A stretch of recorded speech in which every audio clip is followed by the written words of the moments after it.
तो ये शुरुआत करने जा रहा हूं आज की पहली बड़ी खबर के साथ। और पहली बड़ी खबर, आखिर देश की आर्थिक राजधानी मुंबई में क्या हुआ। मुंबई से बंगाल कुर्बानी पर बवाल।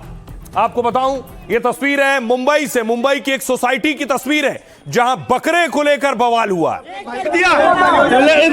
मार दिया पूरा भाई का हाथ फाड़ दिया।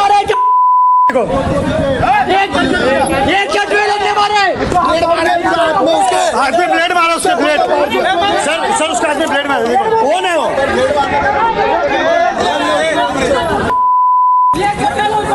ये आप देख रहे हैं, बकरे को लेकर जब बवाल हुआ उसमें ब्लेड चल गई, ब्लेड मारकर एक शख्स भाग गया। जय श्री राम! जय श्री राम! ठीक है, देखो जय श्री राम! जय श्री राम! जय श्री राम!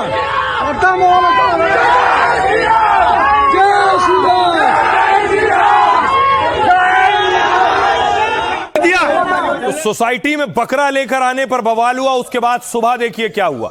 हिंदू संगठनों ने हनुमान चालीसा और सुंदरकांड का पाठ शुरू कर दिया।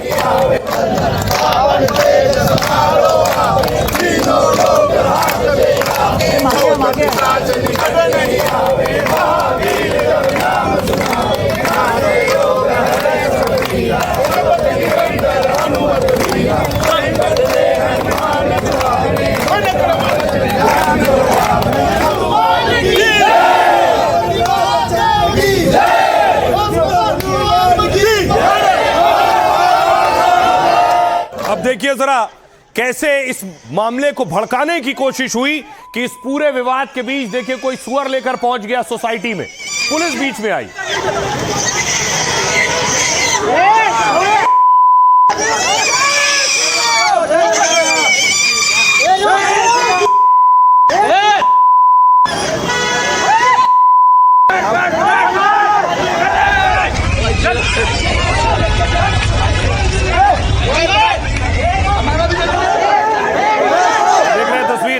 ऑटो में एक शख्स सुअर लेकर पहुंचा जिससे माहौल खराब किया जा सके।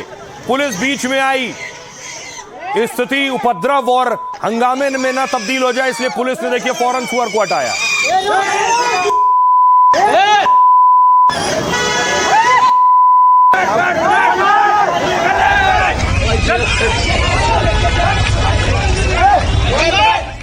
और उसके देखिए बाद पुलिस आई है और पुलिस और प्रदर्शनकारियों में धक्का मुक्की शुरू हुई है। आमने सामने प्रदर्शनकारी और पुलिस थे।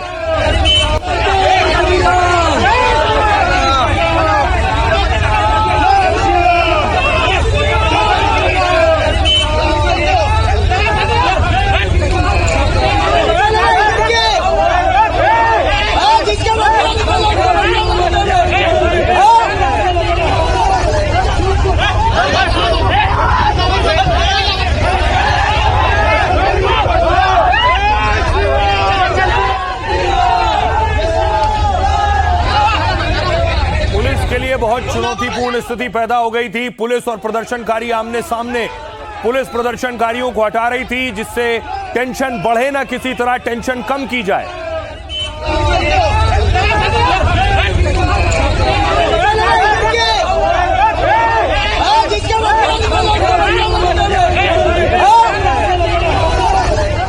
अब आइए आपको बताऊं ये पूरा बवाल क्या है। दरअसल बकरे सोसाइटी में कहां रखे गए थे, सोसाइटी में बकरे रखने को लेकर बवाल हुआ है। ये आप देख रहे हैं सोसाइटी में आपको नीचे बकरे रखे हुए दिख रहे हैं जो कुर्बानी के लिए लाए गए थे। इसी को लेकर बवाल हो रहा था और सोसाइटी के बाहर के लोग इस पर ज्यादा बड़ा बवाल कर रहे थे।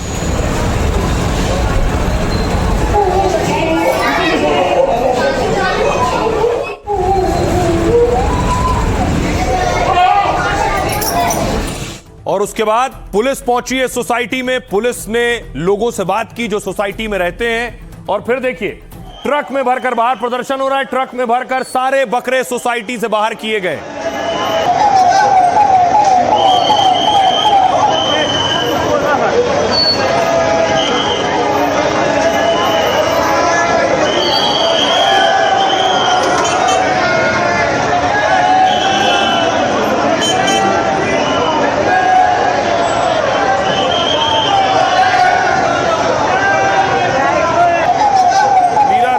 सोसाइटी की तस्वीर देख रहे हैं। आगे पुलिस की गाड़ी जा रही है, पीछे देखिए ट्रक मंगाए गए, उसमें वो बकरे भरे गए जो कुर्बानी के लिए सोसाइटी में रखे गए थे।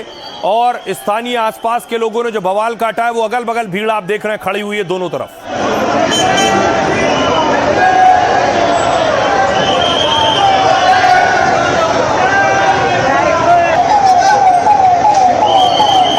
अब आइए आपको बताऊं कि आखिर दोनों पक्षों का क्या कहना है, क्यों बवाल हुआ है, हिंदू पक्ष क्या कह रहा है और मुस्लिम पक्ष क्या कह रहा है। देखिए जरा, हिंदू पक्ष का कहना है सोसाइटी परिसर में कुर्बानी और शेड बनाना बिल्कुल गलत है। रिहायशी सोसाइटी के कॉमन एरिया में बकरे नहीं बांधे जा सकते। कुर्बानी या बकरे रखने के लिए शेड बनाना सोसाइटी नियम के खिलाफ है। धार्मिक गतिविधियां और कुर्बानी तय की गई जगह पर ही होनी चाहिए। मीरा रोड में कुछ लोग जानबूझकर नई परंपरा शुरू कर रहे हैं। जिस सोसाइटी में आम लोग रहते हैं वहां कोई मवेशी कैसे बांध सकता है। नगर निगम ने शिकायतों के बाद जब बकरों के लिए बना शेड हटा दिया तो नियमों को ताक पर रखकर रात में दोबारा आखिर शेड क्यों बनाया गया। विरोध करने पर हिंदू पक्ष के एक युवक पर ब्लेड से हमला कर दिया गया। आस्था का विरोध नहीं, त्योहार के नाम पर भड़काने वाले काम का विरोध है। रिहायशी सोसाइटी से बकरा और शेड नहीं हटाया तो आंदोलन करेंगे। उसके बाद बकरों को हटाया गया। अब देखिए जरा मुस्लिम पक्ष क्या कुछ कह रहा है। मुस्लिम पक्ष का कहना है कि हम कानून और सोसाइटी के नियमों का पूरा सम्मान करते हैं। सरकार के नियम के मुताबिक ही हम कुर्बानी की रस्म पूरी करते हैं। बकरों की कुर्बानी हम सोसाइटी में नहीं, वैध बूचड़खाने में ही करेंगे। हम बस अपने धार्मिक त्योहार को मनाने का अधिकार चाहते हैं। हर साल बकरीद से पहले बिल्डर बकरा रखने के लिए शेड देता था। इस साल बिल्डर ने मना कर दिया और केस सोसाइटी कमेटी पर छोड़ दिया।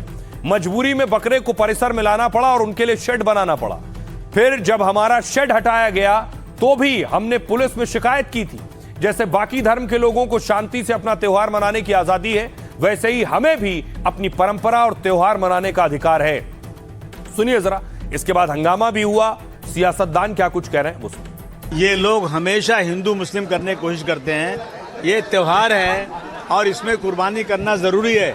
अगर एक आदमी मुसलमान है और उसकी हैसियत है, उसके पास इकोनॉमिकल ताकत है, तो उसे कुर्बानी करना ज़रूरी है। कुर्बानी के लिए जो जानवर अलाउ है वही करना चाहिए। और सोसाइटीज़ के अंदर एक तरफ कोने में पर्दा लगा के हमेशा जहाँ कुर्बानी होती आई है, लेकिन आजकल जो है ना माहौल ख़राब करके ये लोग जो है इस तरह की स्टेटमेंट देते हैं। मैं समझता हूँ ये बिल्कुल गलत चीज़ है। वास्तव में महापालिका और पुलिस ने ये सोसाइटी में बकरे आने नहीं देने चाहिए थे।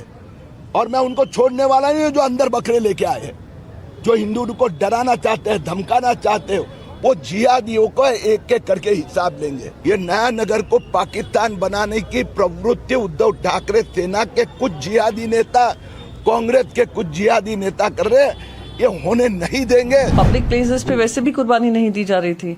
जो भी है वो एक डेजिग्नेटेड जगह पर होता है। तो ये वही है, फिर से वही हिंदू मुसलमान करके दोहराना। पर जो रूल्स बने हुए हैं, रूल्स को दोहराना हो कि क्योंकि आप अपने लॉ एंड ऑर्डर नहीं इम्प्लीमेंट कर पा रहे हैं तो उसमें आपकी कमी दिख रही है। खुले में हाउसिंग सोसाइटी में जिस प्रकार से जानवरों के कत्ल करने पर रोक लगी है, लेकिन फिर भी सरकार के नियमों की, कायदे की अवहेलना करते हुए लोग खुलेआम सोसाइटी में बकरे ला रहे हैं, चालियों में बकरे ला रहे हैं, मैदानों में बकरे बांध रहे हैं। मेरा उनको इशारा है, अगर आप सीधे सीधे बात नहीं मानोगे तो हम भी उस सोसाइटी में सुअर लाकर ईंट का जवाब पत्थर से देने का काम करेंगे।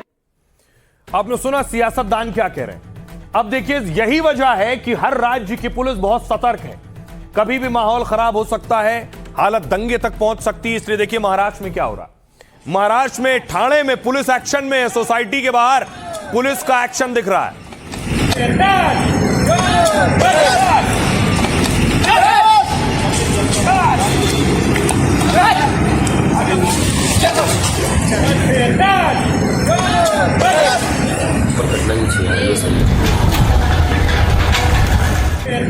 ये मुंबई में आज मुस्तैदी थी कि हालात खराब नहीं होने पाए। देखिए बिहार की स्थिति, बिहार के दरभंगा की तस्वीर आपको दिखा रहे हैं। पुलिस पेट्रोलिंग कर रही दरभंगा में।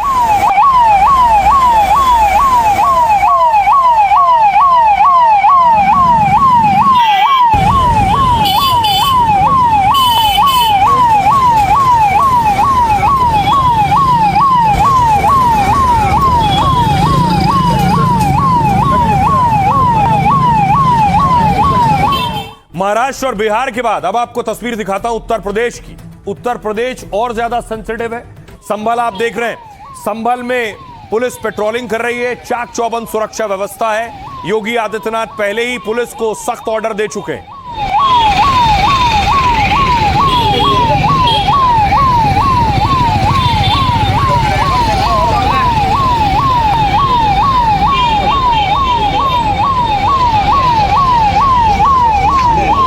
यही वजह है कि यूपी के हर शहर में, संभल के बाद ये तस्वीर देखिए जरा प्रतापगढ़ की। प्रतापगढ़ में भी पुलिस सड़कों पर है और पिछले कई दिनों से इसी तरह से गश्त हो रहा है।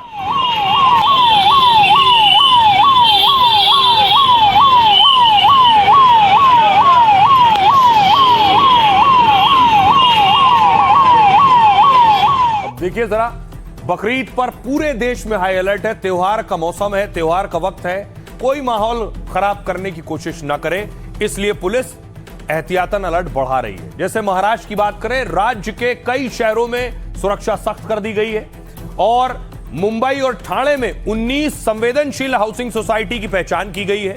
तनाव को रोकने के लिए पुलिस लगातार गश्त और फ्लैग मार्च कर रही है। किसी भी प्रकार के विरोध प्रदर्शन और जुलूस निकालने पर पूरी तरह से सख्ती है। अवैध बूचड़खानों और गौवंश तस्करी के खिलाफ भी पुलिस ने विशेष अभियान चलाया। यूपी देखिए जरा, बकरीद को लेकर यूपी में सुरक्षा एजेंसी अलर्ट मोड में। मेरठ रेंज में 173 ईदगाह और 515 मस्जिदों में नमाज अदा की जाएगी। संवेदनशील इलाकों में ड्रोन कैमरों से निगरानी होगी। राज्य के अधिकांश जिलों में पुलिस फ्लैग मार्च कर रही है। ईदगाह, मस्जिदों और धार्मिक स्थलों के आसपास पुलिस तैनात होगी। साथ ही राज्य में खुले में कुर्बानी पर रोक लगी है। ये योगी राज में हमेशा से रहा है। त्योहार के दौरान कंट्रोल रूम 24 घंटे सक्रिय होगा। सोशल मीडिया पर भड़काऊ पोस्ट फैलाने वालों पर नजर रखी जाएगी। संभल में सुरक्षा व्यवस्था के तगड़े इंतजाम किए गए। मुख्य बाजारों और भीड़भाड़ वाले इलाकों में भी पुलिस जवानों को तैनात किया गया। देश की राजधानी दिल्ली में खासतौर से उत्तर पूर्वी दिल्ली पुलिस पूरी तरह से अलर्ट मोड में। यहां करीब 1100 पुलिस कर्मियों की अतिरिक्त तैनाती की गई है। इसके अलावा 23 कंपनियां बाहरी फोर्स की भी लगाई गई है। दिल्ली सरकार ने व्यापक सुरक्षा के इंतजाम किए हैं ताकि किसी भी स्थिति से निपटा जा सके। पश्चिम बंगाल देखिए जरा, ईद के लिए बंगाल में भी शुभेंदु की पुलिस हाई अलर्ट पर है।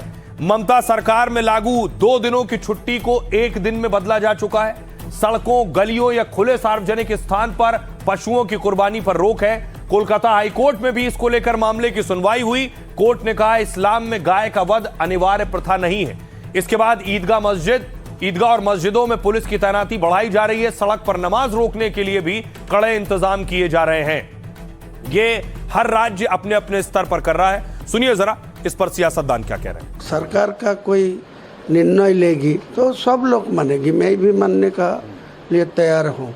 वो आम पब्लिक जो है वो भी तैयार हो, लेकिन उनको 1950 साल का एक ऑर्डर लिपलेट करके देखे सब लोगों को जो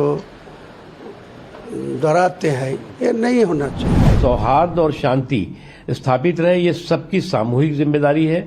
और जहाँ तक कुर्बानी का सवाल है, कुर्बानी के भी जो दिशा निर्देश है उसका सम्मान और पालन करने की जरूरत है। सरकार पूरी तरीके से केवल और केवल इस पर हिंदू मुसलमान पे काम कर रही है, पर आज इस देश की जनता 140 करोड़ जनता, उत्तर प्रदेश की 25-26 करोड़ लोग समझ चुके हैं कि भारतीय जनता पार्टी केवल लोगों को भ्रमित कर रही है। विधान के अनुसार, पूजा पद्धति के अनुसार कोई भी व्यक्ति अपनी प्रार्थना कर सकता है, पर संविधान में ये व्यवस्था नहीं की गई है कि आप कहीं पे भी कुछ भी कर सकते हो।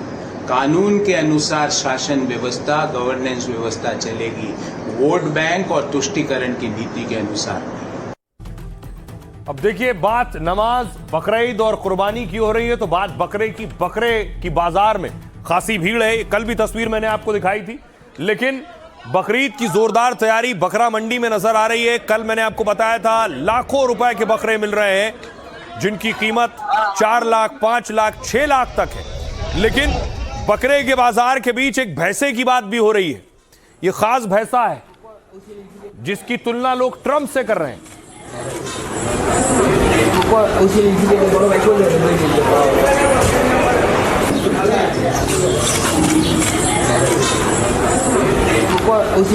बांग्लादेश की तस्वीर आप देख रहे हैं। बांग्लादेश में ये भैंसा है। अब इसके बारे में मैं आपको बताऊं कि क्यों बांग्लादेश में ये चर्चा में है और ये बिक गया है।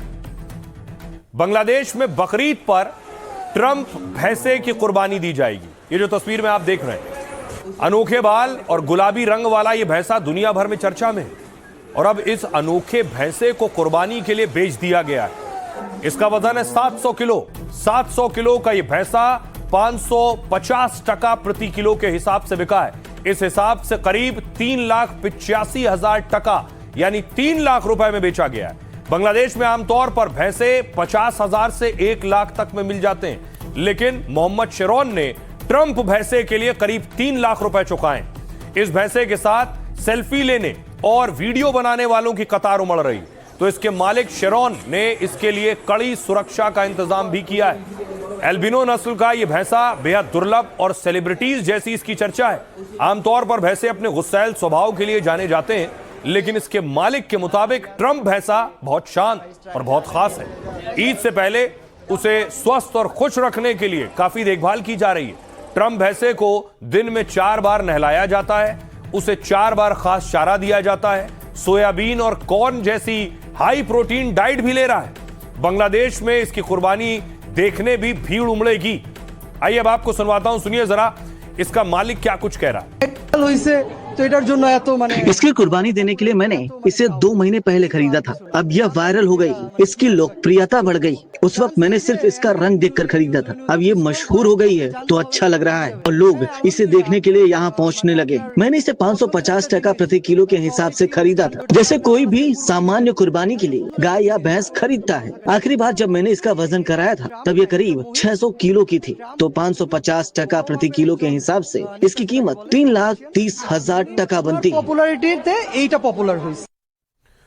तो बांग्लादेश में ट्रंप भैंसा बिक गया है, लेकिन देश में गाय को लेकर बवाल हो रहा है। देखिए जरा, आज एक और गाड़ी मिली, एम्बुलेंस पकड़ी गई है। इस एम्बुलेंस में मुंबई एक्सप्रेसवे पर पशु तस्कर धरे गए हैं। इसमें गौवंश लदा हुआ था। एम्बुलेंस में गौवंश ले जा रहे थे जिससे किसी को शक ना हो।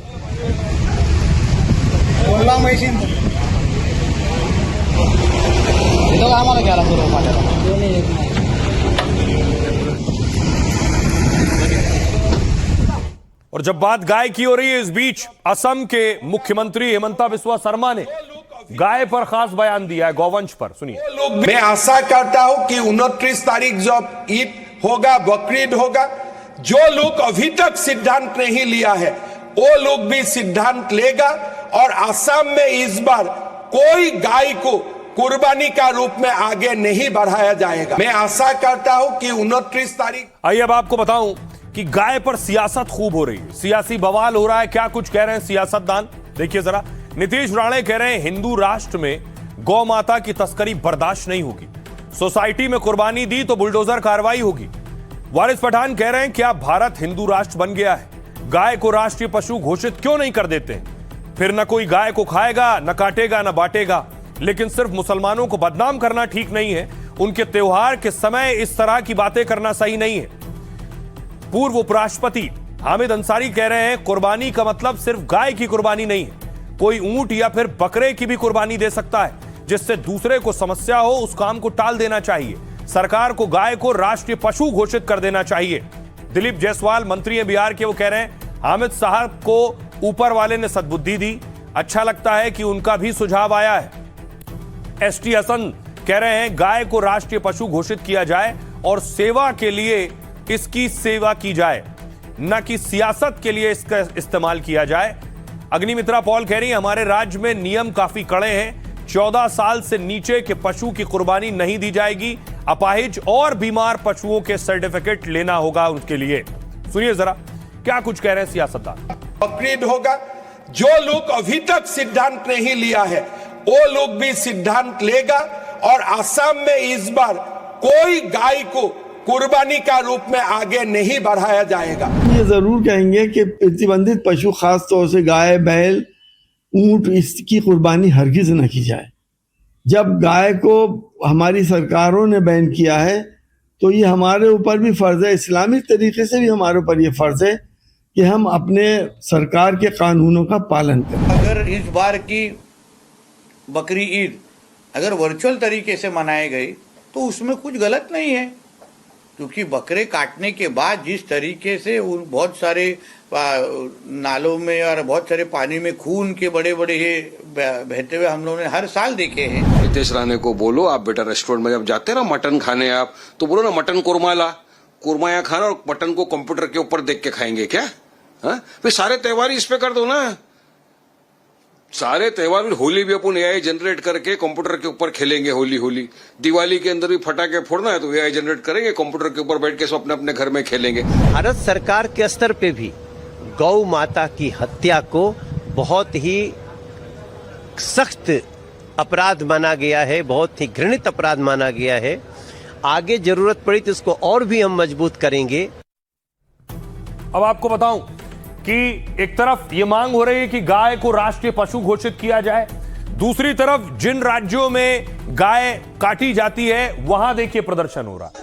त्रिपुरा की तस्वीर देख रहे हैं, अगरतला में बजरंग दल के लोग प्रोटेस्ट कर रहे हैं।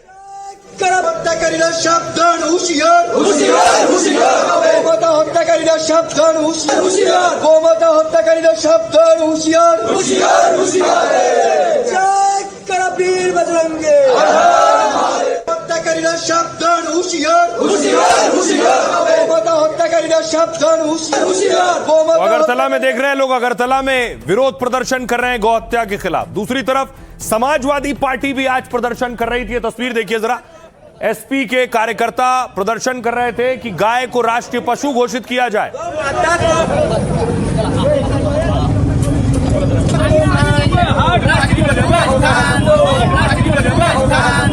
समाजवादी पार्टी मैदान में उतर चुकी है और तब तक हम लोग समाजवादी पार्टी के लोग रोड पे ही रहेंगे जब तक कि गाय माता को हमारे राष्ट्रीय पशु का दर्जा नहीं मिल जाता है। क्योंकि जिस प्रकार से पूरे देश के मुसलमान, मैं भी मुसलमान हूं, मैं भी मुस्लिम समुदाय से आता हूं, ये यादव समाज से आते हैं, सभी लोगों का एक स्वर में ये मांग है कि गाय को राष्ट्रीय पशु का दर्जा दिया जाना चाहिए। अब भारतीय जनता पार्टी की राजनीति खत्म होनी चाहिए गाय के ऊपर। अरे आपको बताऊं कि चारों तरफ से एक मांग हो रही कि गाय को राष्ट्रीय पशु घोषित किया जाए, तो फिर दिक्कत क्या है? क्यों नहीं उसे राष्ट्रीय पशु घोषित किया जा सकता? तो मैं आपको बताता हूं, देखिए जरा। गाय को राष्ट्रीय पशु घोषित करने की मांग तेज हो गई है, लेकिन सरकार ने पिछले दिनों कहा हमारी ऐसी कोई योजना नहीं है। इसके पीछे संवैधानिक, कानूनी और बड़ी आर्थिक वजह भी है। 1972 से भारत ने बाघ को राष्ट्रीय पशु घोषित कर रखा है। अनूठी विरासत, विलुप्त होने का संकट और संरक्षण की जरूरत पर ऐसा हुआ। गाय घरेलू और पालतू पशु है, वो इस कैटेगरी में नहीं आती है। ऊपर से एक साथ दो जानवरों को राष्ट्रीय पशु का दर्जा नहीं दिया जा सकता।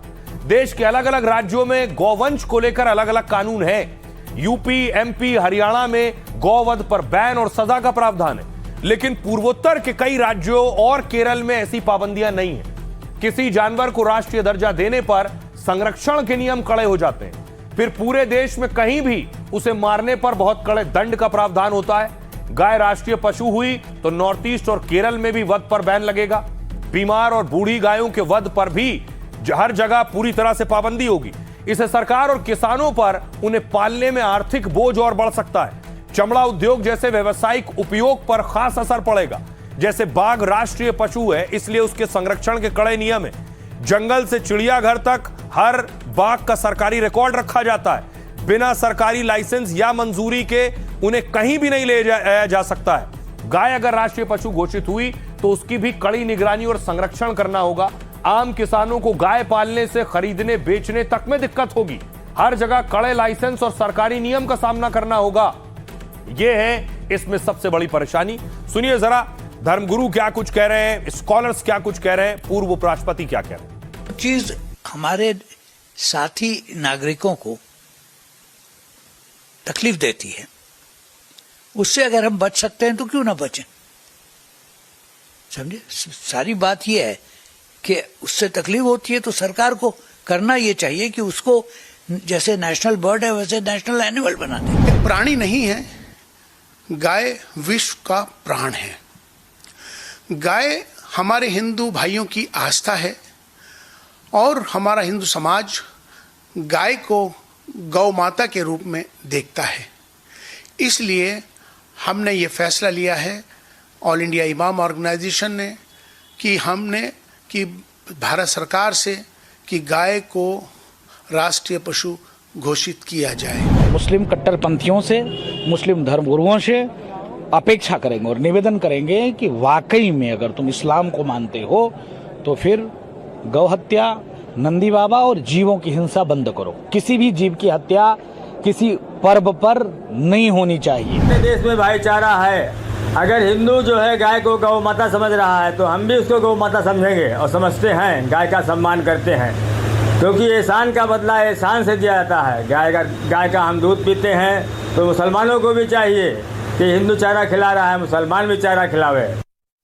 बात गौवंश की हो रही है, उसे संरक्षित करने की हो रही है। तो देखिए बंगाल से एक तस्वीर आई, आपने काशी में आरती देखी होगी घाट पर, उसी तरह की आरती बंगाल में हो रही है। बंगाल की तस्वीर आप देख रहे हैं, बाबू घाट पर आरती हो रही है। बीजेपी सरकार बनते ही बिल्कुल बनारस और हरिद्वार जैसा आरती शुरू हो चुका है हमारे वेस्ट बंगाल में। जी हाँ दोस्तों, ये देखिए पीछे से निकल रही है ये सर्कुलर लेड रूट की लोकल ट्रेन और यहाँ पे देखिए कितने सारे भक्त लोग बैठे हुए हैं इस खूबसूरत से आरती को देखने के लिए, गंगा मैया की ये भव्य आरती को देखने के लिए।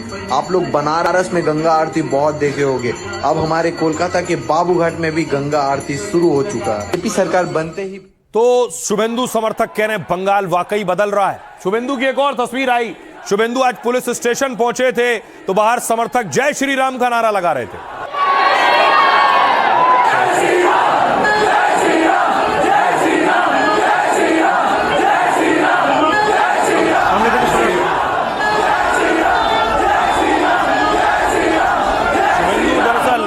लाल बाजार पुलिस स्टेशन की तस्वीर देख रहे हैं, भीड़ देखिए।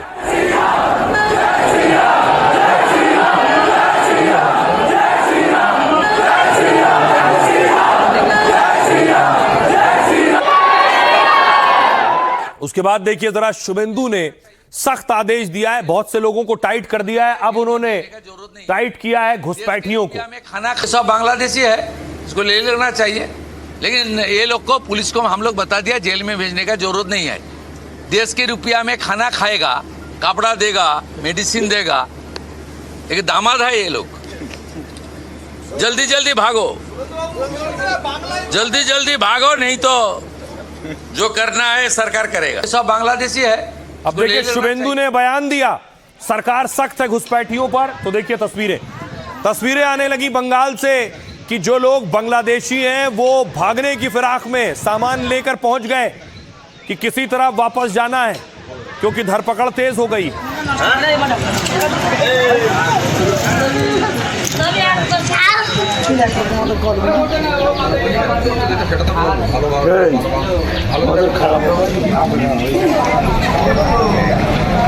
बांग्लादेश बॉर्डर पर लोग जमा होने लगे। एक और तस्वीर आई है मुर्शिदाबाद से, आपको दिखाऊं, वहां भी अच्छी खासी घुसपैठ होती है। मुर्शिदाबाद में घुसपैठियों पर शिकंजा कसा है और आधा दर्जन से ज्यादा घुसपैठिए पकड़े गए।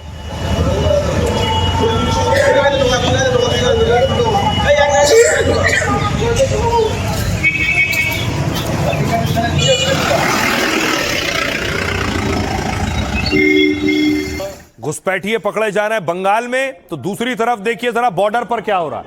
तस्वीर आई, बॉर्डर पर किसी तरह घुसपैठियों को खदेड़ा जा रहा है। भारत की बीएसएफ और बांग्लादेश की फोर्स आमने सामने थी।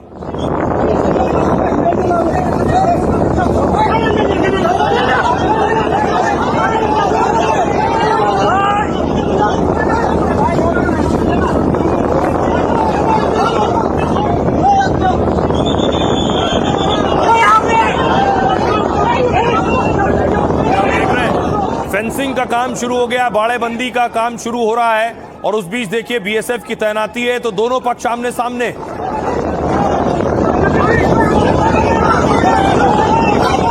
अब देखिए जरा शुभेंदु के ऐलान के बाद किस तरह से हड़कंप मचा हुआ है, क्या हो रहा है। घुसपैठियों के खिलाफ शुभेंदु ने कड़े फरमान जारी किए, तो बंगाल के अवैध बांग्लादेशी घुसपैठियों में भगदड़ मच गई है। गिरफ्तार और कार्रवाई से बचने के लिए वो पलायन करने लगे। सैकड़ों घुसपैठिए अपने सामान के साथ बॉर्डर पर पहुंच गए। वो किसी भी तरह परिवार के साथ बांग्लादेश लौटना चाहते हैं। उत्तर 24 परगना के हाकिमपुर पोस्ट में सबसे ज्यादा भीड़ है। सूटकेस, बैग, थैला, बच्चों को लेकर लोग बॉर्डर पहुंचे हैं और भारत छोड़कर बांग्लादेश जाने की अब जिद कर रहे हैं। यह सब हुआ सीएम शुभेंदु के बड़े और कड़े फरमान और प्लान की वजह से। एक मीटिंग के बाद सीएम शुभेंदु ने हाल ही में कड़ा निर्देश दिया, कहा था गिरफ्तार अवैध घुसपैठियों को अदालत के बजाय बीएसएफ को सौंप देंगे। शुभेंदु के ऑर्डर पर मुर्शिदाबाद मालदा में डिटेंशन और होल्डिंग सेंटर बनने लगे तो अवैध घुसपैठियों में पकड़े जाने और कार्रवाई का डर सताने लगा। उन्हें लग रहा कि शुभेंदु सरकार में पकड़े गए तो फिर एक्शन बड़ा होगा। और जिस तरह शुभेंदु ने बांग्लादेश बॉर्डर पर तारबंदी का ऐलान किया है और बॉर्डर पर फेंसिंग के लिए कई किलोमीटर तक जमीन बीएसएफ को दे दी है, अगर वो अभी भी बंगाल छोड़कर नहीं गए तो फिर भाग नहीं पाएंगे और पकड़े जाएंगे। सुनिए जरा क्या कुछ कह रहे हैं मुख्यमंत्री शुभेंदु अधिकारी। अरे ये लोग चला जाना चाहिए और उनका बांग्लादेशी जो नागरिक है उनका लेने का जिम्मेदार तो है उनका। तो जब हम लोग यहाँ से बोल रहा था तब वहाँ से उनका जो स्पोक्स पर्सन है, मैं देखा था सोशल मीडिया में और यूट्यूब में आया, जो उन्होंने बताया जो बांग्लादेशी है वो तो हम लोग ले लेगा। तो ये सब बांग्लादेशी है, उसको ले लेना चाहिए। लेकिन ये लोग को पुलिस को हम लोग बता दिया जेल में भेजने का जरूरत नहीं है। देश के रुपया में खाना खाएगा, कपड़ा देगा, मेडिसिन देगा। एक दामाद है ये लोग। जल्दी जल्दी भागो, जल्दी जल्दी भागो, नहीं तो जो करना है सरकार करेगा। अब सवाल यह है कि वो बांग्लादेशी जो हिंदू हैं उनका क्या होगा। उनके लिए देखिए बाकायदा सीए सेंटर बना है। सीए सेंटर यानी उन्हें नागरिकता मिलेगी। ये दक्षिण 24 परगना की उत्तर 24 परगना की तस्वीर आप देख रहे हैं जहां ये सीए सेंटर बना है।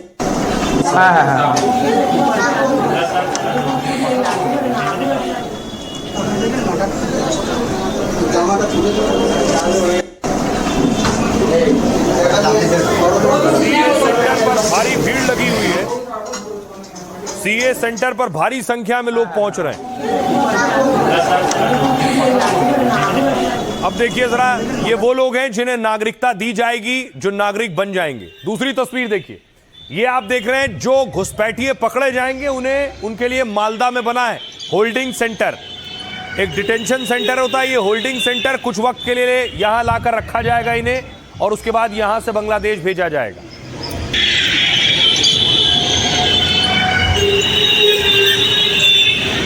कोशिश ये है, खासतौर से देखिए मालदा और मुर्शिदाबाद दो वो जगह है जहां बताया जाता है सबसे ज्यादा घुसपैठ होती है। और ये मालदा में होल्डिंग सेंटर बना है। उसी तरह दूसरा होल्डिंग सेंटर देखिए जरा, मुर्शिदाबाद में बना है। ये मुर्शिदाबाद का होल्डिंग सेंटर है। दोनों शहरों में जहां भी बांग्लादेशी पकड़े जाएंगे उन्हें यहीं लाकर रखा जाएगा। अब देखिए जरा, होल्डिंग सेंटर में बांग्लादेशियों को लाकर भी रखा जाने लगा है। बांग्लादेशियों को शिफ्ट कर दिया गया, उन्हें यहीं रहना होगा। देखिए कैसे है जरा ये होल्डिंग सेंटर, कुछ इस तरह के होंगे। बंगाल में घुसपैठियों के लिए होल्डिंग सेंटर बनाने का आदेश दिया गया, खुद मुख्यमंत्री शुभेंदु अधिकारी ने ऐलान किया था। और अब मालदा में एक होल्डिंग सेंटर बन भी गया। यहां अब तक 9 संदिग्ध घुसपैठियों को मालदा में रख दिया गया है। इसमें 3 महिलाएं और बच्चे शामिल हैं। होल्डिंग सेंटर में से एक तरीके से अस्थायी व्यवस्था की गई है। भारत में अवैध रूप से रहने वालों को यहां रखा जाता है। यहां सुरक्षा के भी कड़े इंतजाम होंगे ताकि कोई भाग ना सके। बंगाल में होल्डिंग सेंटर में संदिग्ध विदेशियों को रखा जाएगा। 30 दिनों तक उन्हें यहां रखने की शुरुआती अनुमति होगी और इस दौरान उनके दस्तावेज, पहचान, नागरिकता की जांच होगी। जांच के दौरान लोगों का बायोमेट्रिक डेटा लिया जाएगा। यह जानकारी केंद्रीय पोर्टल पर अपलोड कर दी जाएगी। पहचान पूरी होने के बाद उन्हें सीमा सुरक्षा एजेंसियों को सौंप दिया जाएगा और इसके बाद उन लोगों को वापस उनके देश भेजा जाएगा। अंतिम फैसला जिला मजिस्ट्रेट या बड़े अधिकारी करेंगे। अब इस पर सियासत भी हो रही है। सुनिए जरा क्या कुछ कह रहे हैं सियासतदान। होल्डिंग सेंटर क्यों नहीं खुलेगा? अगर उनको जेल में डालेगा वो क्या करेगा? इंडियन गवर्नमेंट का जो टैक्स का बेनिफिट का जो पैसा से उसको खाना देना पड़ेगा, कपड़ा देना पड़ेगा, औषध देना पड़ेगा। 1 साल 2 साल रहेगा जेल में, उसके बाद भगाने के लिए फिर सिस्टम, डायरेक्ट सिस्टम है। होल्डिंग सेंटर बनेगा, वहीं पर जमा करो, बीएसएफ का हाथ में दे दो, बीएसएफ बीडीआर को दे देगा। सीधा एक ही बात है, गवर्नमेंट का कोई पैसा खर्चा नहीं। मुख्यमंत्री शुभेंदु अधिकारी में ऐलान किया, जो बेआईनी घुसपैठी है, जो इलीगल सिस्टम में कोई देश से भारत में घुसेगी पश्चिम बंगाल बॉर्डर हो, कहीं त्रिपुरा बॉर्डर हो, कहीं जो बॉर्डर हो, तो उनको खिलाफ कार्रवाई होना चाहिए। घुसपैठिया का जगह बंगाल नहीं है, भारत भी नहीं है। इसको एक्चुअली जहाँ भी रहे इसको ढूंढ निकालेंगे और इसको ढूंढ निकाल के यहाँ से जहाँ तक पहुँचना है उसको पहुँचाएंगे। प्रदर्शनकारियों के लिए भारत में अब कोई जगह नहीं बचेगा। बंगाल एक सेफ पैसेज था, उसको भी माननीय प्रधानमंत्री के निर्देश से मुख्यमंत्री ने ड्रास्टिक एक्शन लिया, उसको बैन कर। अब देखिए जरा, जो घुसपैठिए हैं उन्हें वापस खदेड़ा जा रहा है बंगाल से, और जो बंगाली हैं उन्हें माछ भात परोसा जा रहा है। अब तैयारी यह है कि 5 रुपए में बंगाल में माछ भात मिलेगा, 5 रुपए में मछली और चावल खाइए दबा के।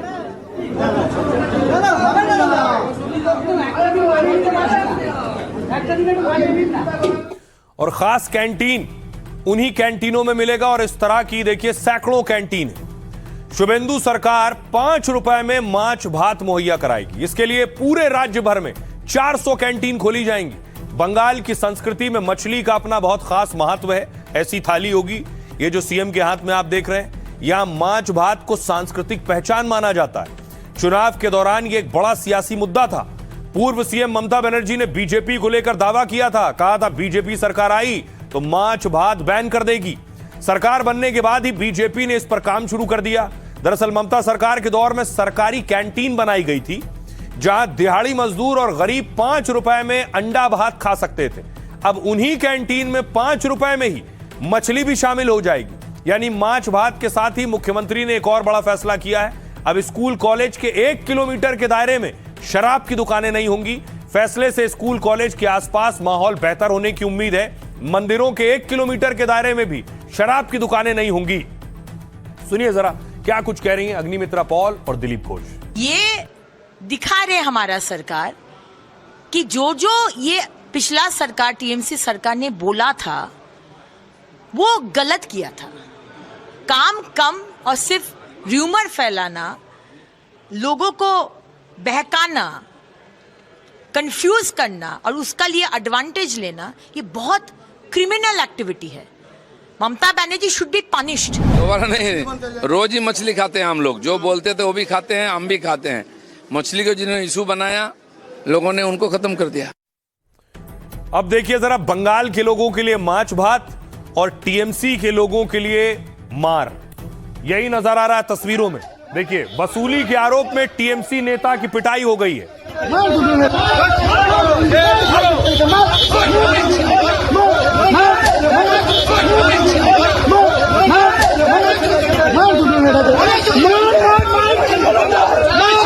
जो आप देख रहे हैं ये सॉल्ट लेक इलाके की तस्वीर है। ये जो टीएमसी लीडर है, इसके ऊपर उगाही का आरोप था। पुलिस इसकी गिरफ्तारी करके ले जा रही थी उगाही वसूली के आरोप में। लोगों में इस कदर गुस्सा था कि लोग पिटाई करने लगे।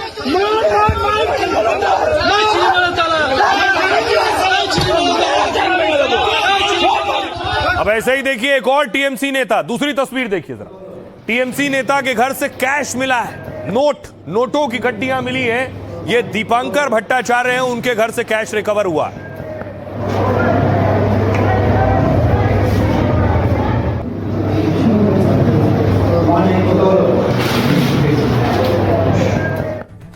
तो किसी टीएमसी नेता की पिटाई हो रही है, किसी के घर से नकदी बरामद हो रही है।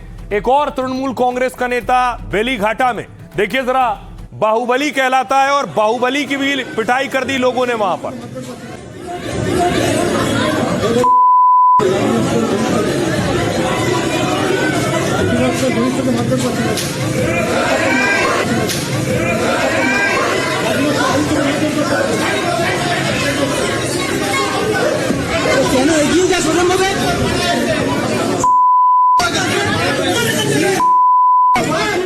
और इस बीच देखिए एक और तस्वीर आई जहांगीर खान की, जो खुद को पुष्पा बता रहे थे, 1 लाख से ज्यादा वोटों से हारे हैं। और खबर यह है कि जहांगीर खान को हाईकोर्ट ने जो सुरक्षा इन्हें मिली हुई थी वो इनसे ले ली गई है सुरक्षा। दावा किया जाता है, विरोधी कहते हैं कि जहांगीर खान को अतिरिक्त सुरक्षा इसलिए दी गई थी क्योंकि उन्हें कार्रवाई से बचाया जा सके। हाईकोर्ट का आदेश है और अंतरिम सुरक्षा उनकी वापस ली जाएगी। एक और तृणमूल कांग्रेस का नेता है जिसे पब्लिक ने पीट दिया है। क्या हो रहा है बंगाल में, सवाल उठ रहे हैं। ये तस्वीर देख रहे हैं, दावा किया गया कि पुलिस के हिरासत में था, पुलिस लेकर जा रही थी और लोग पीटने लगे।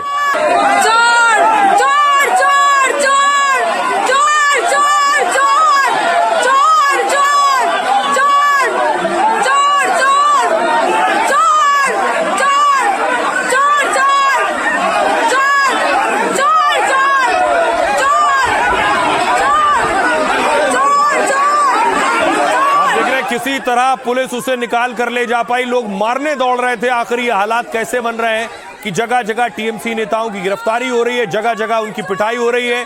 टीएमसी इसका आरोप बीजेपी पर लगा रही है। एक और तस्वीर देखिए जरा, ये आप देख रहे हैं टीएमसी का एक नेता गिरफ्तार हुआ है। इसकी गिरफ्तारी हुई है बीजेपी की महिला नेत्री के साथ मारपीट की थी, उसके बाद इसका अरेस्ट हुआ।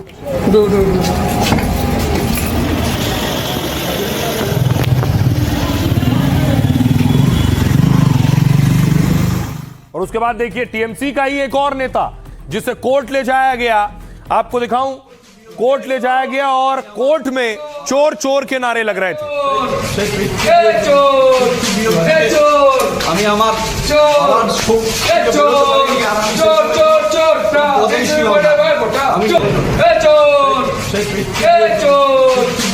तो टीएमसी के लिए वाकई हालत बहुत खराब हो गई है।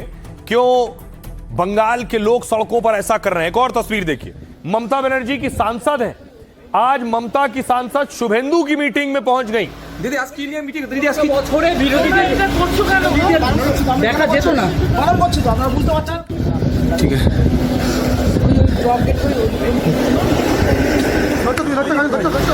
दीदी आज की लिए मीटिंग दीदी आज की थोड़े। अब आइए आपको बताऊं कि आखिर क्या हुआ, ममता की पार्टी में क्या भगदड़ मचने वाली है। अटकलें लग रही है, बहुत से लोग कह रहे हैं बड़ी टूट हो सकती है, लेकिन देखिए जरा सच क्या है। बंगाल के सीएम 3 जिलों की एक समीक्षा बैठक ले रहे थे और उस मीटिंग में अचानक टीएमसी की एक सांसद पहुंच गई। टीएमसी की सांसद का नाम है काकोली घोष दस्तीदारा। बैठक में काकोली घोष के अलावा टीएमसी के 2 विधायक भी थे। शुभेंदु की मीटिंग में इन नेताओं की मौजूदगी से कई सवाल खड़े हो गए। हाल में काकोली को टीएमसी की चीफ व्हिप से ममता बनर्जी ने हटा दिया था। इसके बाद ये नाराज थी। काकोली ने बारासात जिला अध्यक्ष पद से इस्तीफा दे दिया, लेकिन केंद्र की तरफ से काकोली घोष को केंद्रीय सुरक्षा दी गई। ऐसे में बड़ा सवाल यह, कहीं टीएमसी में बड़ी टूट तो नहीं होने जा रही। दरअसल चुनाव नतीजों के बाद टीएमसी के अंदर उथल पुथल मचा है। ममता के 60 से ज्यादा पार्षद इस्तीफा देकर पार्टी छोड़ चुके हैं। ममता बनर्जी की पार्टी कई नेता बीजेपी में जाने के लिए बेताब हैं और कहा जा रहा है टीएमसी के 29 में से 12 सांसद बीजेपी में जा सकते हैं। इसके अलावा 5 से 6 दूसरे सांसदों के साथ भी बातचीत चल रही है। इनमें से कुछ सांसद अभिषेक बनर्जी के करीबी भी बताए जा रहे हैं। कोशिश की जा रही है कि कम से कम 19 से 20 सांसद एक साथ टीएमसी छोड़ें, ताकि पाला बदलने वाले सांसदों पर दल बदल कानून लागू ना हो सके।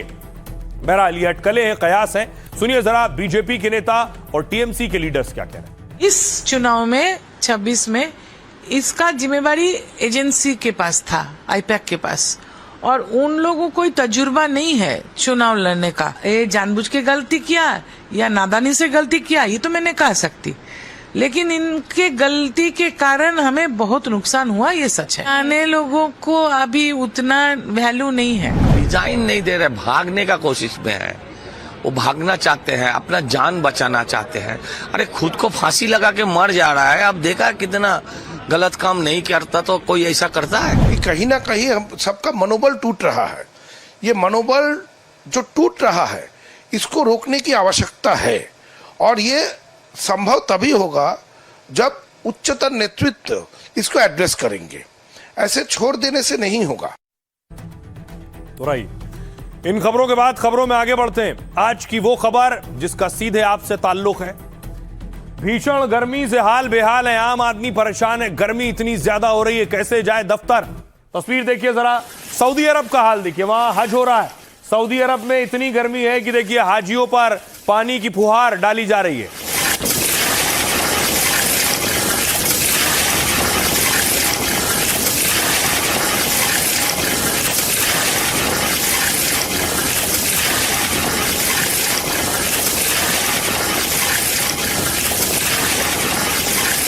अब देखिए आपको अगली तस्वीर दिखाता हूं फ्रांस की। बिना एसी ट्रेन में तबीयत बिगड़ गई। फ्रांस में बिना एसी की ट्रेन थी, देखिए लोगों का हाल बेहाल हो गया, लोग रुकवा कर बाहर खड़े हो गए।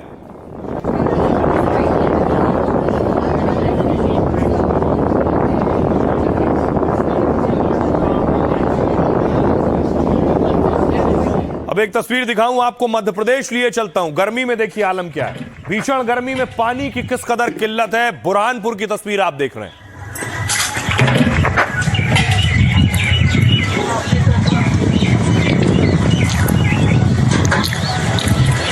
ये तस्वीर हमेशा याद रखिए, जब घर में पानी बर्बाद हो रहा हो तो देखिए देश में ऐसी ऐसी जगह भी हैं जहां लोगों को थोड़े से पानी के लिए कितनी मेहनत करनी पड़ती है और कितना मुश्किल है पानी उन तक पहुंचाना और ले जाना।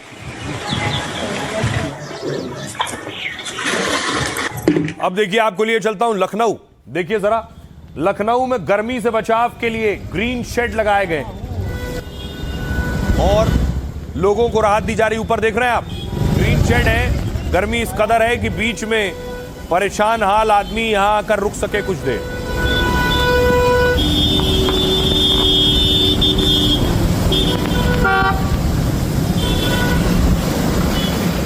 और बिजली की खपत इतनी ज्यादा है कि सबसे ज्यादा लोड आ रहा है ट्रांसफार्मर पर। ट्रांसफार्मर फूके ना, सही रहे, इसके लिए देखिए जरा पानी का छिड़काव हो रहा है, कूलर पंखा लगाया जा रहा है उस पर।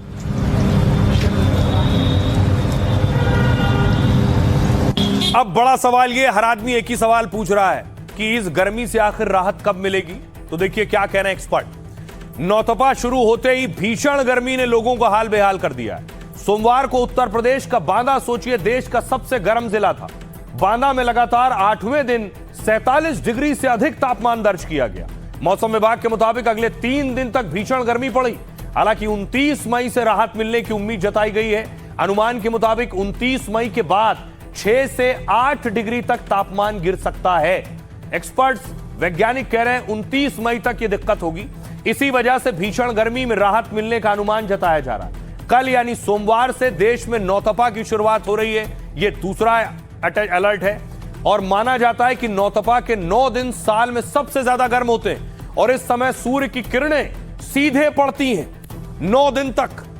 अब जिससे मैदानी इलाकों में तापमान 45 से 50 डिग्री तक ऊपर बढ़ जाता है। इसका सबसे ज्यादा असर उत्तर भारत पर होता है और इस बार नौतपा ने शुरुआत से ही अपना रौद्र रूप दिखाना शुरू कर दिया। यूपी के कई जिलों में लगातार तापमान 47 डिग्री के करीब बना हुआ है। राज्य भर के अस्पतालों और स्वास्थ्य केंद्रों को हाई अलर्ट पर रखा गया है। सरकार ने एडवाइजरी जारी की है कि दोपहर 12 से लेकर 4 बजे तक बाहर न निकले। फिलहाल 29 मई के बाद भीषण गर्मी से निजात मिलने की उम्मीद जताई गई है। अब सुनिए जरा परेशान हाल लोग क्या कह रहे हैं। गर्मी ने तो रिकॉर्ड तोड़ ही दिया है। अब मजबूरियां हैं, निकलना ही पड़ता है घर से, पर हालत बहुत ज़्यादा ख़राब है। कब चक्कर आ जाए, पानी इतना गर्म हो जा रहा, पीने लायक रह नहीं रहा और हवा इतनी गर्म चल रही है, सुबह शाम रात बहुत दिक्कत है। गर्मी बहुत बेतासा है, एकदम बर्दाश्त के बाहर अब गर्मी हो रहा है, जिसके कारण हम लोग को अब सिर्फ लिक्विड पे रहना पड़ा है। कुछ खाने की इच्छा नहीं हो रहा है, सिर्फ लिक्विड पे रहना पड़ा है। पूछिए, बुरा हाल है सबका, एकदम बेहाल है गर्मी से। त्राहिमाम मची हुई है गर्मी से, एकदम प्रचंड गर्मी पड़ रही है, अपने प्रचंड रूप में आ गई है गर्मी। अगर ऐसा ही हाल रहा तो पटपटाने लगेंगे लोग, जीव जंतु सब, कीड़े मकोड़े सब गिरने लगेंगे। मैं इतनी गर्मी अभी तक नहीं देखी है और बहुत ही ज़्यादा गर्मी है, भयंकर गर्मी है। बीपी बढ़ रहा है, लू लपट लग रही है, मेरे बच्चे को लपट लग गई, बड़ी मुश्किलों से उसको बचाया है।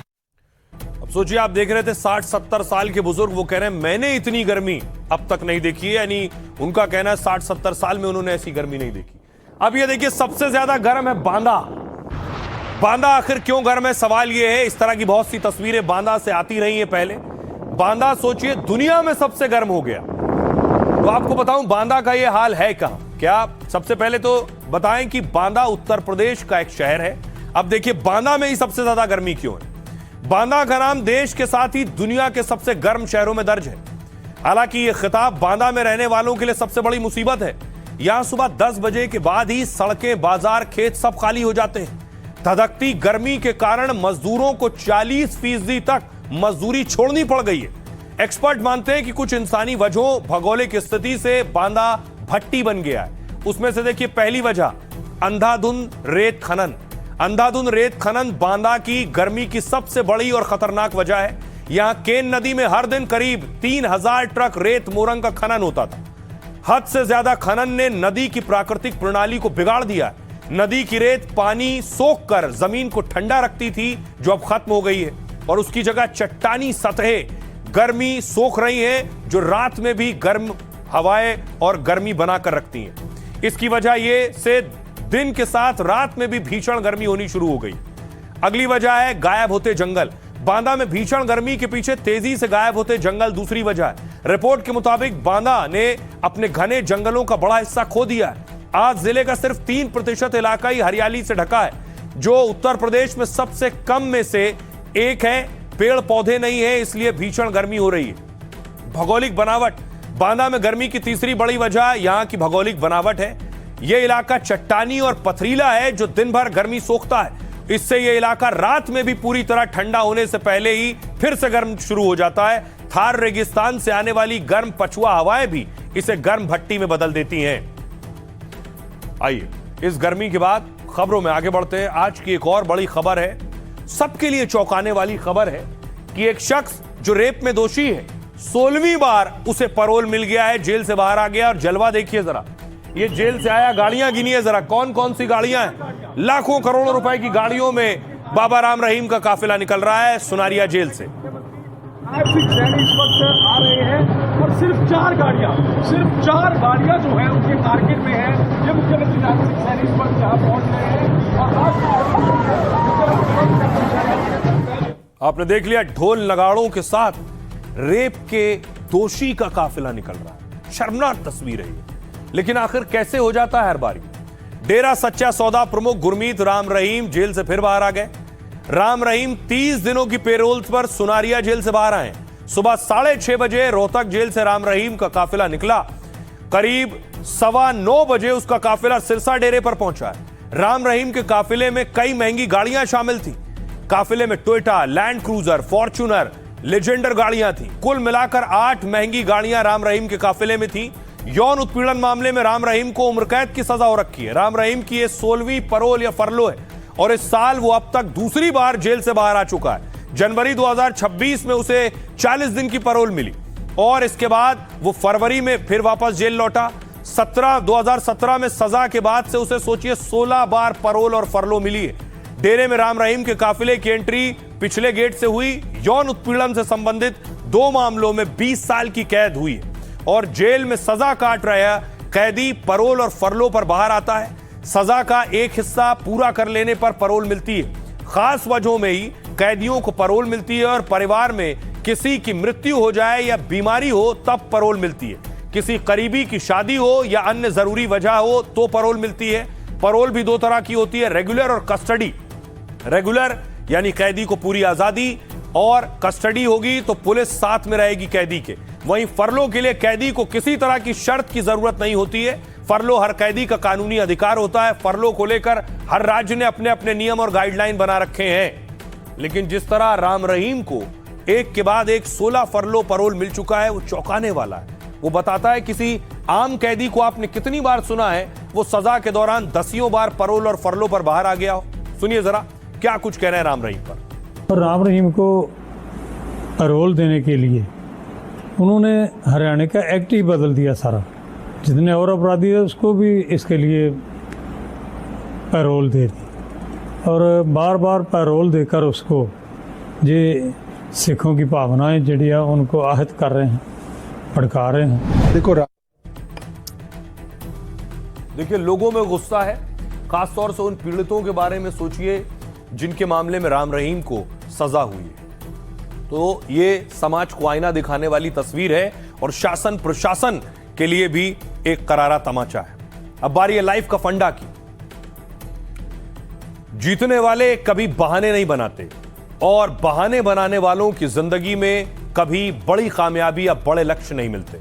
माइकल जैक्सन अगर गरीबी, शारीरिक कमजोरी और गंभीर बीमारी का बहाना बनाते तो कभी दुनिया के सबसे बड़े और मशहूर पॉप सिंगर नहीं बन पाते। सोचिए अमेरिका के इंडियाना में एक गरीब परिवार में जन्मे माइकल जैक्सन को बचपन से सुरों का ऐसा जुनून था कि गैरेज में ही घंटों ताल ठोकते रहते थे। उनके पिता इतने सख्त थे कि रिहर्सल या परफॉर्मेंस में जरा सी गलती हो जाती थी तो उनकी बेल्ट से पिटाई कर देते थे। इसलिए बचपन से उनके मन में एक डर बन गया था, कहीं गलती ना हो जाए। डर भगाने के लिए वो खूब प्रैक्टिस करते थे, घंटों प्रैक्टिस करते थे, और गलती होने पर दोगुना अभ्यास, बिना छुट्टी, बिना बहाना वो खुद को तपाते रहे। शुरू में लोगों ने उनका मजाक उड़ाया कि एक ब्लैक कलाकार कभी पॉप किंग नहीं बन सकता, लेकिन जैक्सन कहते देखते जाओ, एक दिन मैं आकाश से बिजली खींचूंगा। बीच में नाक टूटी तो लगा कि करियर खत्म, लेकिन साल भर बाद वो दोबारा और मजबूत होकर लौट आए। उनका थ्रिलर नाम का एल्बम रिकॉर्ड बना रहा था कि उनकी जिंदगी में एक और परेशानी आ गई। बीमारी की वजह से उनके चेहरे पर धब्बे बनने लगे। लोग फिर मजाक उड़ाने लगे और कहने लगे कि जैक्सन का करियर खत्म, लेकिन जैक्सन ने हार नहीं मानी। 1983 में आया वो लम्हा जब मून वॉक डांस और पॉप की धुन से उन्होंने पूरी दुनिया को हिला दिया। 1984 में उन्होंने रिकॉर्ड 8 ग्रैमी अवार्ड जीते और किंग ऑफ पॉप के नाम से मशहूर हुए। दुनिया में उनके जैसा स्टारडम किसी और को आज तक नहीं मिला। मौत के 10 साल बाद भी माइकल जैक्सन सबसे ज्यादा कमाई करने वाले सिंगर थे जिन्होंने फंडा दिया, अगर आप खुद पर यकीन नहीं करेंगे तो दुनिया और कोई दूसरा आप पर कभी यकीन कैसे करेगा। इसलिए अपनी ताकत को पहचानिए और खुद पर भरोसा रखिए। तो जहां से जो अच्छा हासिल हो उसे अपनाइए, अपना और अपनों का बहुत बहुत ख्याल रखिए। रुक रहे हैं एक छोटे से ब्रेक के लिए।